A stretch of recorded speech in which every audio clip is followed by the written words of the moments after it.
Hello guys, in today's video I talk about how to fix TikTok is being processed problem. So the answer is easy, just go to the settings and then scroll down to the apps section. And then go to the search and search TikTok. And then go to the storage and here you will find this clear cache option, click on it. Now you can go check it if it worked, and if it didn't you can try to restart your phone or turn the airplane mode or the Bluetooth mode. Also you can try to clear data, but be careful.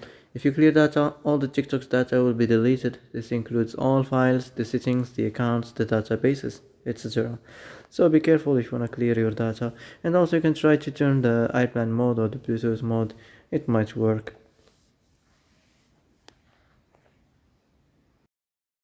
So that's it for today's video. I hope this is the answer you've been looking for. And if you like this video, don't forget to like and subscribe, and see you in the next video.